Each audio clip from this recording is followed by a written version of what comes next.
Merci de m'avoir investi de votre confiance pour conduire notre pays vers de nouvelles attitudes de paix, de démocratie, de prospérité.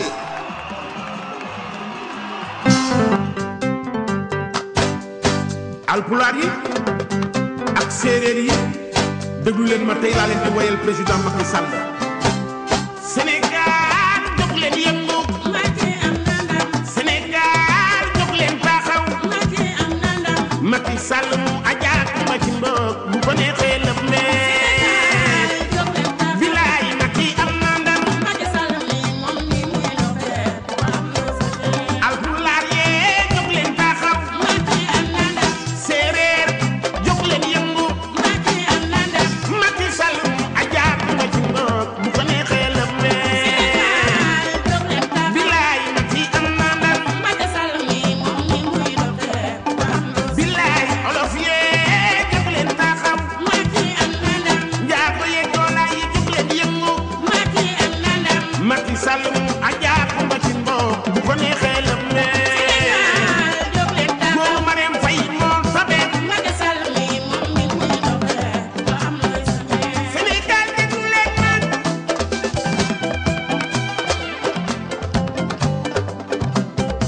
boo leen ma dégg tey laa leen di woyal président Macky Sall seen doom ji.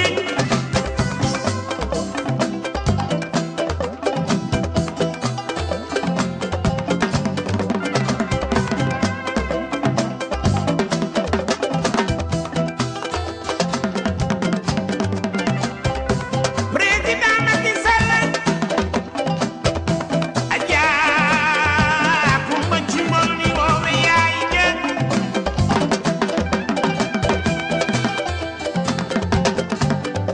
président Macky Sall Alaaji Amadou Sall la ni woowe baay ba góoru Marème Faye bilaay saraxule yee jóg leen yëngu. Macky am na ndam. joolaa bambara jóg leen taxaw. Macky am na ndam. Macky Sall mu ajaat ma ci mbokk bu ko neexee lëf leen. bilaay Macky am na ndam. Macky Sall mi moom mi muy lofee bilaay Sénégal jóg leen yëngu. Macky am na ndam. olof yeeg joolaa yi jóg leen taxaw. Macky am na ndam. Macky Sall mu ajaat ma ci mbokk bu ko neexee yëngoo. bilaay Macky am na ndam. Macky Sall moom moom ni muy doxee ku ko am looy sa ngeen.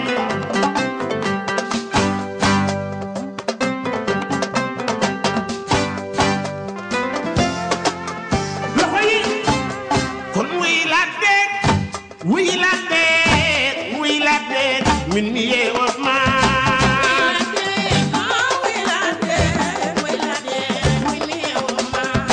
wuy la deeg wuy la deeg wuy la deeg min mi yee woot maa.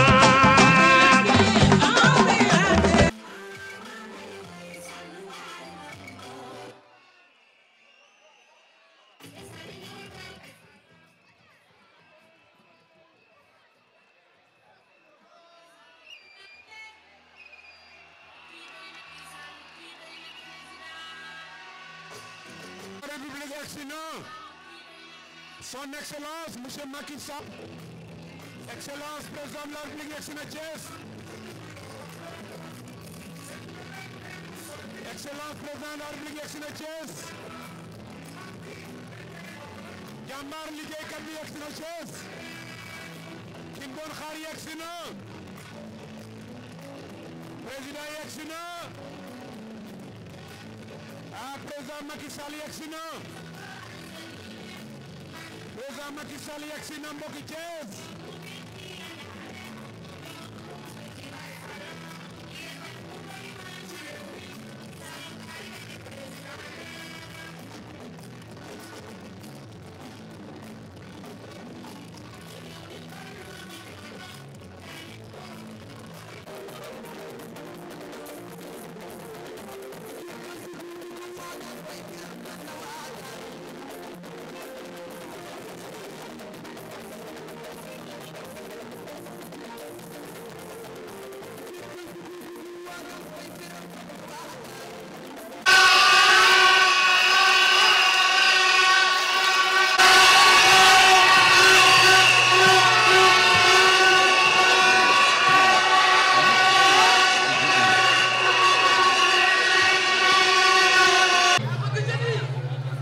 Son Excellence Macky Sall, citoyen d'honneur de la ville de Thiès depuis 2014, Mesdames, Messieurs, en vos rangs, titres et grades pour faire court. jëf boo ko dendaleeg wax mu mel ne xànjar soo ko dendaleeg wurus du yàgg ba mu soppali ko wurus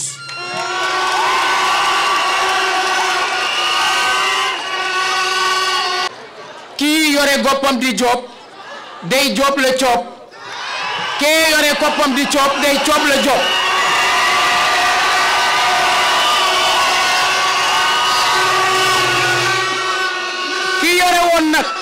ki yore woon nag goppam di joob bis ni tey day jot mu góob la mu jooboon kon président Thiès nee na jërëjëf jërëjëf moo ëpp doole merci ndax merci baat bu gàtt la waaye jërëjëf dafay mettre l'accent sur ce qui a été fait lu jaroon a jëf lañ fi jëf Thiès andi nga fi Promoville tali yi ne gaañ andi nga fi tey 2000 lampadaires solaires ak yeneen yooyu ñëw andi nga dëkk bi Feera dugg na ci dëkk bi seet tali yu kenn ñemewutul woon a jaar comme Jaxaw jagal leen assaini ci 19 quartiers yu amul woon tey ji adduction d'eau grâce au PACASEN mi ngi dugg ci 23 quartiers yu amul woon grâce à l'appui du président de la République jërëjëf.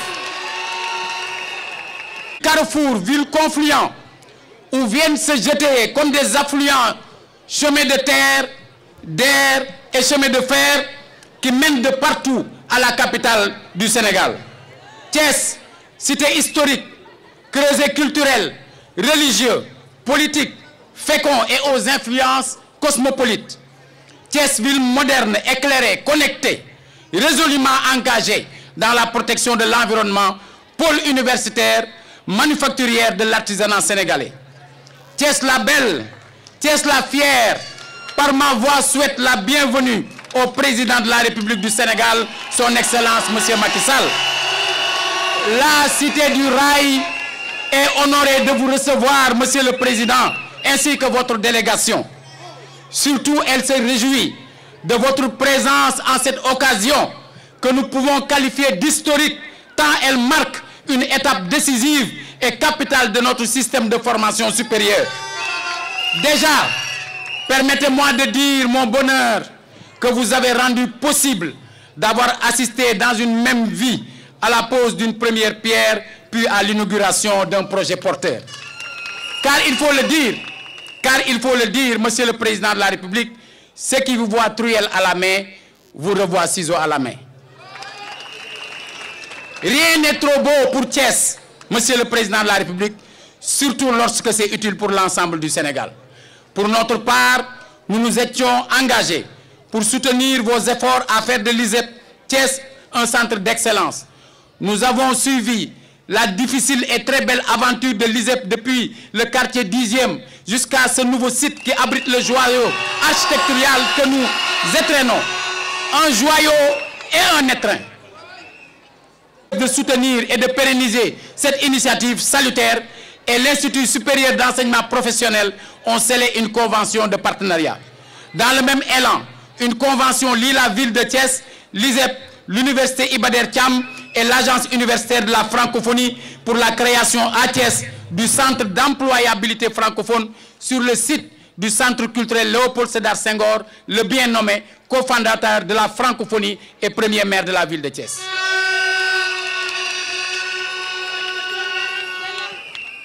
À notre bonheur d'avoir pris part à vos côtés à cette formidable relance de l'enseignement pour l'employabilité et l'insertion des jeunes par la formation, les compétences et l'excellence. Je terminerai, Monsieur le Président de la République, par vous exprimer toute notre gratitude et à vous réitérer notre engagement à accompagner cette jeunesse saine qui doit s'armer de compétences jusqu'aux dents pour relever chaque défi qui pointe à l'horizon. Président def na liggéey bi danañu ànd ak yéen mottali ko ci wàllu transport bu leen fi indi ak ci wàllu restauration jërëjëf.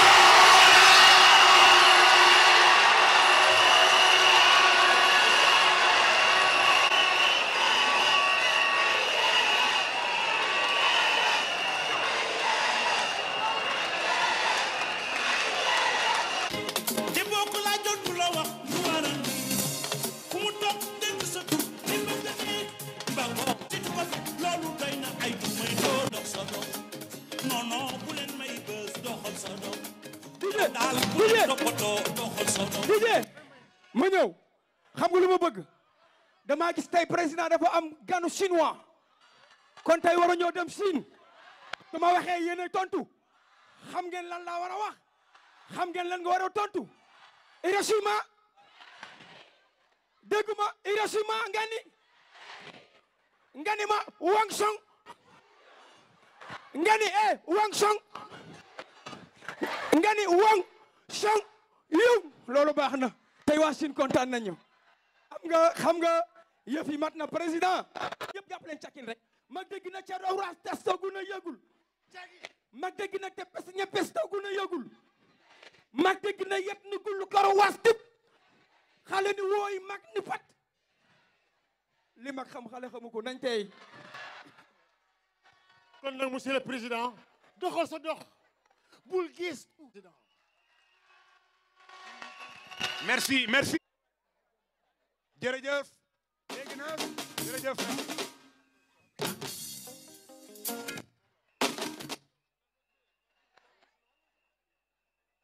Pape Diouf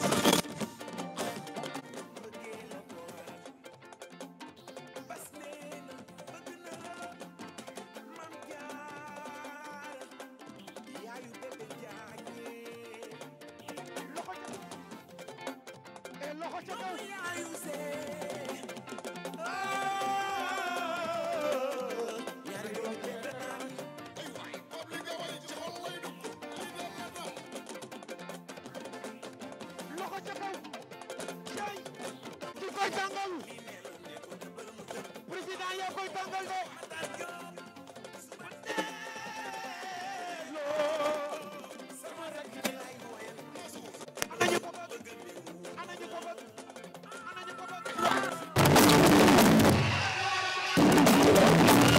waa Sénégal makke ngi nii alhamdulillah yàlla ko indi du way di laaloo du la amul Macky Sall mi am na président Macky dafa yaru am na diine lool am na yërmande alal yéen gërëm na Macky dafa ko am feeling waay Macky Sall mi. Merci beaucoup et apprenant de l'ISEP de Thiès et de l'ISEP de Diamniadio. Monsieur le maire de la ville de Thiès, notre hôte, Monsieur le maire de Thiès Nord, Mesdames et Messieurs les ministres d'État, Monsieur le ministre de l'Enseignement supérieur, de la Recherche et de l'Innovation, Cheikh Oumar Anne, Madame la ministre de la Jeunesse, pour le pôle emploi que nous venons de lancer, ainsi que le ministre de l'Emploi, de la formation professionnelle et de l'insertion, Monsieur le ministre de l'économie numérique et des télécommunications, Mesdames et Messieurs les ministres, Monsieur le gouverneur de la région de Thiès, Monsieur le préfet de Thiès, mon frère et ami, je devais commencer par lui. Vous le devinez bien, il s'agit du président du conseil départemental de Thiès et président du conseil économique, social et environnemental, Monsieur Idrissa Seck, absent aujourd'hui mais très présent parmi nous. Merci à lui et à l'ensemble des responsables du département de Thiès, messieurs les recteurs des universités, membres du personnel enseignant et administratifs, chères apprenantes, chers apprenants des ISEP, mesdames et messieurs, je suis heureux d'être parmi vous ce soir. En réalité, c'est depuis l'après-midi. Ici à Thiès, cœur battant du Cayor, cité historique du rail, qui porte si fièrement son benn dëkk ñaari gaar. Benn dëkk ñaari gaar, je vous remercie toutes et tous pour votre accueil si chaleureux aujourd'hui et votre mobilisation exceptionnelle. Je rends un hommage appuyé à tous vos leaders politiques. Je ne manquerai pas de citer Idrissa Seck, Mburok Sow,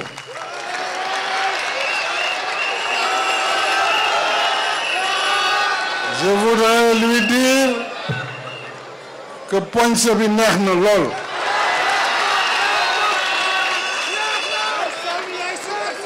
Poñse bi neex na,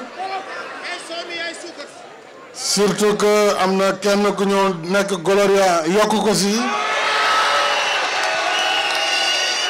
Yaakaar naa ni daal tey li ma gis Thiès ci diggante ay nitam ak samay nit am na orange bu bare bare ak marron bu bare bare. Merci donc à Idi, mais merci aux grands responsables de la coalition Benno Bokk Yakaar, de l'Alliance pour la République. Merci au maire de la ville, Talla Sylla.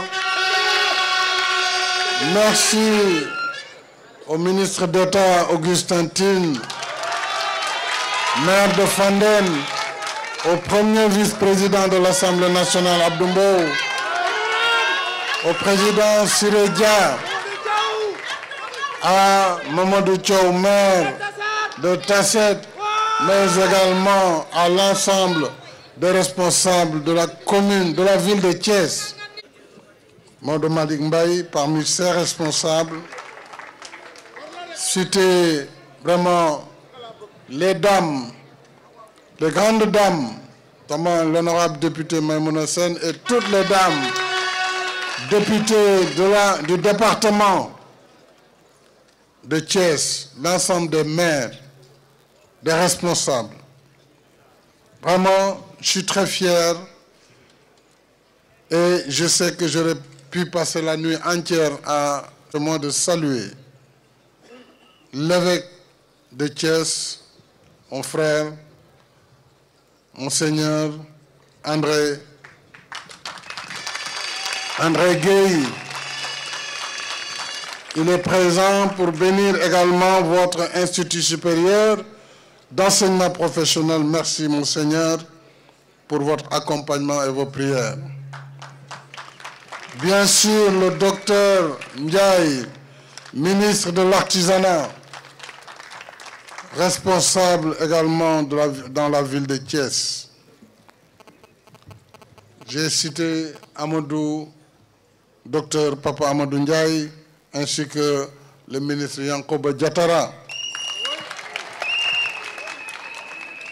La liste serait longue si je devais les citer tous. Que toutes et tous trouvent ici l'expression de ma gratitude pour le temps et les efforts consacrés à ma visite. Je voudrais vous dire à toutes et à tous combien j'apprécie votre engagement dynamique autour de notre ambition commune pour un Sénégal émergent dans la paix, la stabilité et la prospérité. C'est autour de ces idéaux que nous procédons aujourd'hui en une seule cérémonie à l'inauguration des instituts supérieurs d'enseignement professionnel de Diamniadio et de Thiès et au lancement du pôle emploi, entrepreneuriat de Thiès. Ainsi, ici à Thiès, nous continuons à donner corps et âme au plan Sénégal émergent, notamment son axe 2 qui porte sur le capital humain.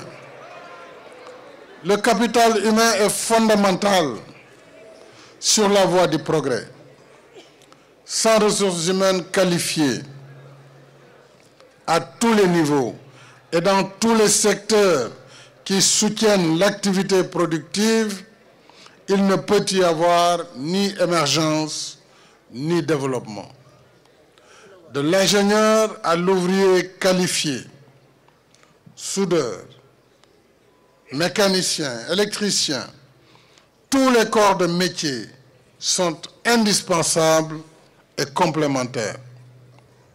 Si nous voulons aller de l'avant dans la transformation structurelle de notre économie, si nous voulons mettre en valeur nos produits agricoles, de la pêche, de l'élevage et de l'artisanat, si nous voulons pleinement tirer avantage de l'exploitation de nos ressources pétrolières et gazières, si nous voulons faire tourner nos usines et nos ateliers, si nous voulons saisir les opportunités inépuisables de l'économie numérique, du solaire, eh bien alors, il n'y a pas d'autre choix à faire que celui de la formation de ressources humaines de qualité et en nombre suffisant, prêtes pour l'emploi et pour l'entrepreneuriat.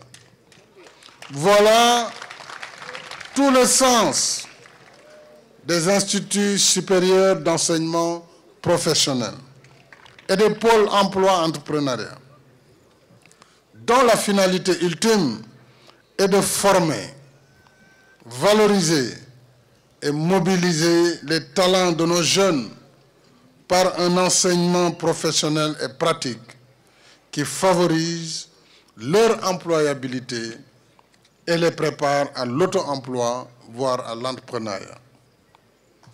C'est sur cette base que cette vision, c'est sur la base de cette vision que le Conseil présidentiel sur la concertation nationale sur l'avenir de l'enseignement supérieur de 2013 avait décidé du renforcement des enseignements dans les filières des sciences, de la technologie, de l'ingénierie et des mathématiques, y compris par des formations professionnelles à cycle court.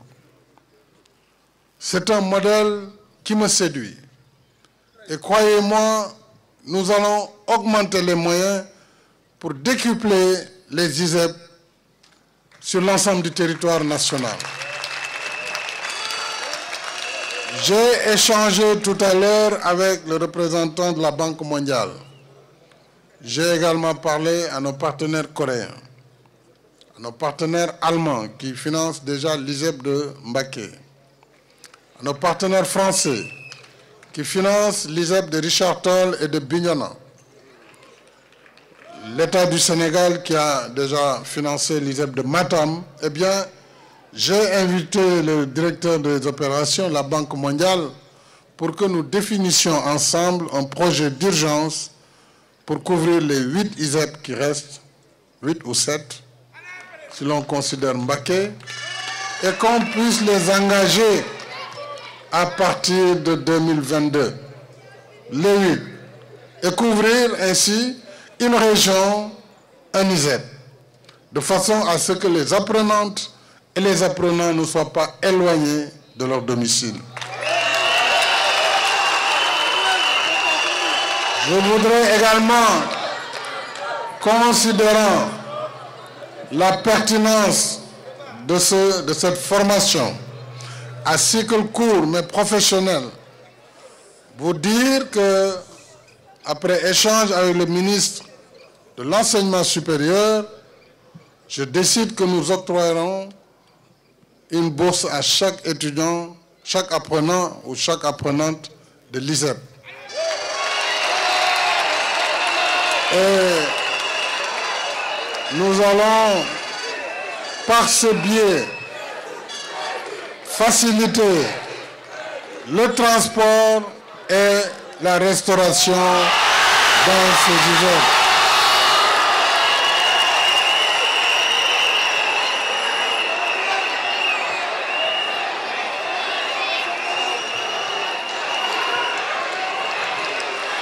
Nous avons là un modèle.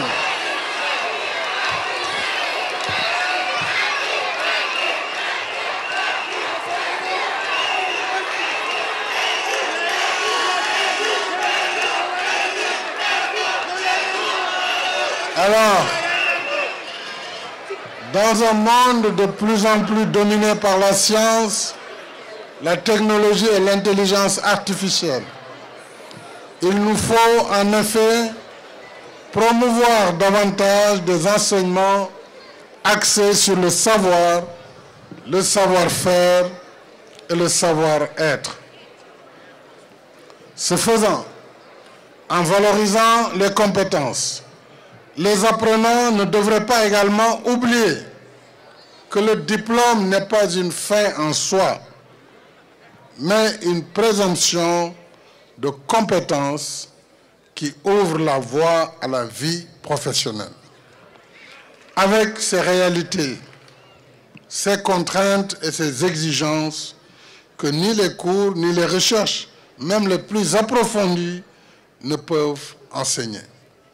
D'où l'importance du modèle de formation école-entreprise qui donne aux apprenants la chance de se familiariser avec le milieu professionnel, et ceci dès leur formation, au lieu de le découvrir en fin d'études. Je voudrais saluer le conseil d'administration et à sa tête le président du conseil qui est le directeur général des ICS, M. Alassane Diallo. Les ISEP de Diamniadio et de Thiès ont été construits sur un financement global autour de 14 milliards, les deux. Et ils devront répondre à ces impératifs de professionnalisation des apprenants, mais aussi des capacités entrepreneuriales qui vous sont inculquées à Diamniadio et ici à Thiès. Pour ce qui concerne l'ISEP de Diamniadio, et avec cette ville qui abrite déjà le parc industriel, le supercalculateur, le data center national, ainsi que le futur parc de technologie numérique, et qui accueillera très bientôt un important investissement privé dans le secteur de l'automobile, du transport et de la logistique, les enseignements de l'ISEP portent sur les filières des TIC et des métiers de l'automobile. L'ISEP de Diamniadio s'érige ainsi dans un écosystème tout à fait indiqué pour stimuler ces apprenants en leur donnant un aperçu concret de ce qui les attend à la fin de leur formation.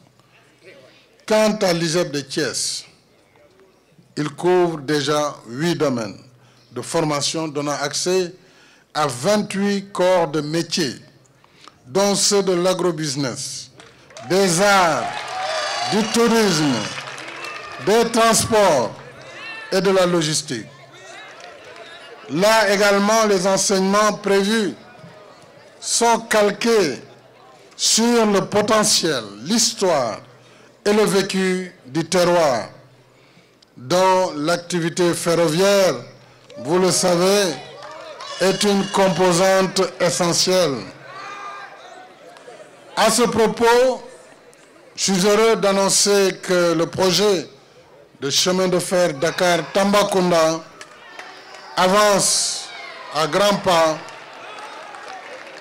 Après novembre 2020, déjà, nous avons reçu encore la semaine dernière une importante délégation de nos partenaires canadiens qui travaillent avec nous sur ce projet pour la réalisation du chemin de fer Dakar-Thiès-Tambacounda, avec une perspective cette fois-ci d'un chemin de fer à écartement standard pour rester dans les perspectives de l'avenir.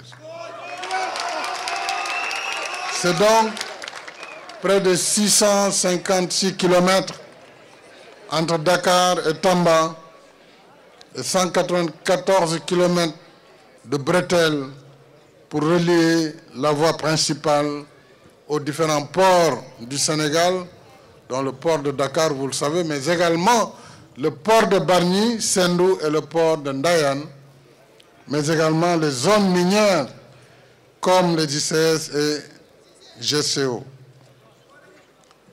Bientôt, ce train se mettra donc à siffler ici à Thiès, mais cette fois-ci avec une sonorité différente, puisqu'il s'agira d'un train plus moderne, plus rutilant. Et l'ISEP de Thiès trouvera dans la renaissance du rail une formidable source d'apprentissage et de valorisation des compétences de ses apprenants. Il en est.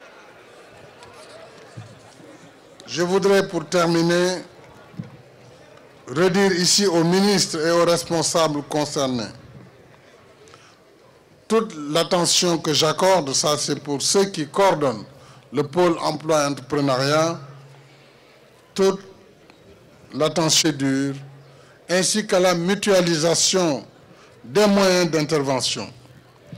Il faut particulièrement insister auprès des agents en service dans les pôles emploi, entrepreneuriat, pour que l'accueil, d'ailleurs je suis heureux de voir que l'ISEP de Thiès forme des personnes dans l'accueil et les ressources humaines, l'information et l'orientation des usagers se déroulent dans les meilleures conditions de convivialité. Je voudrais m'arrêter là, juste féliciter encore une fois nos partenaires ici présents, la Banque mondiale, la République de Corée, mais également la France, l'Allemagne, et inviter tous les autres partenaires à nous suivre dans ce projet novateur qui est l'Institut supérieur d'enseignement professionnel. Je voudrais, revenant aux responsables de Thiès, saluer le ministre des Transports aériens, c'est un fils du département, ministre Alioune Sarr, saluer le maire, je l'ai dit, Talla Sylla, ainsi que Demba Diouf, directeur de cabinet adjoint, le ministre de notre sœur Seynabou Ndiéguène, monsieur Abdoulaye Dièye, monsieur Habib Niang, monsieur Malay Diop, monsieur le maire de Thiès Nord, Thiès Ouest et monsieur le maire de Thiès Est également, ainsi que l'ensemble des responsables du département de Tivaouane qui ont pris part à cet accueil, notamment le maire de Tivaouane, M. Mamadou Simbeng, ainsi que la présidente du conseil départemental, Mme Seynabou Gaye Touré, et tous les responsables de Mbour. En tout cas, jërë ngeen jëf, kontaan naa ci waa Thiès, kontaan naa ci yéen, kontaan naa ci ñëpp, jërëjëf.